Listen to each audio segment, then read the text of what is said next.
Top 30 na katotohanan sa Pilipinas. Number 30. Sa Pilipinas ka lang makakakita ng taong walang pera pero may parcel. Number 29. Sa Pilipinas ka lang makakakita na ang mga tao na tumatanda ay lalong nagmumukhang pera.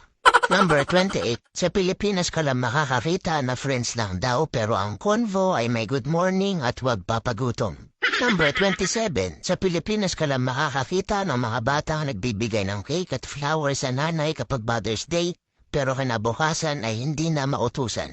Number 26. Sa Pilipinas ka lang makakakita ng taong palusumbong sa boss para lang ma-promote sa trabaho.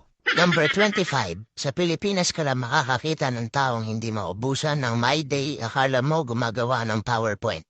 Number 24. Sa Pilipinas ka lang makakakita ng taong huling beses kinilig ay nung nahawakan niya yung extension wire sa bahay. Number 23. Sa Pilipinas ka lang makakakita ng taong matanda na pero nalilito pa rin sa mechado, afritada, menudo at kaldereta.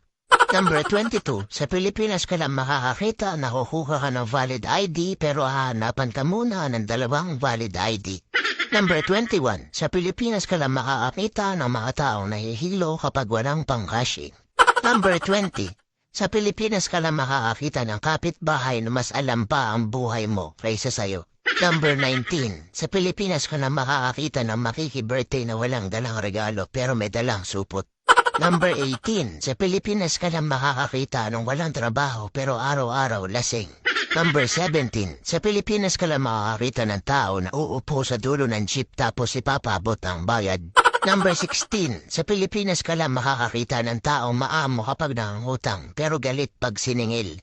Number 15. Sa Pilipinas ka lang makakakita ng taong naglagay ng hardworking sa resume pero tinatamad pumasok kapag Lunes. Number 14. Sa Pilipinas ka lang makakakita na pag ang tropa nila ay nadapa imbis na tulungan ay tatawanan pa nila. Number 13. Sa Pilipinas ka lang makakakita na ang mga tao ay madalas magpasarin sa social media pero kapag pinatulan mo ay autoblock ka na sa kanya. Number 12. Sa Pilipinas ka lang makakakita ng mga tao na nagsisiraan pero nagbabanding.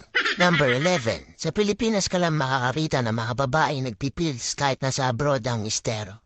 Number 10. Sa Pilipinas ka lang makakakita na hindi kompleto ang childhood mo kung hindi mo naranasan mahulog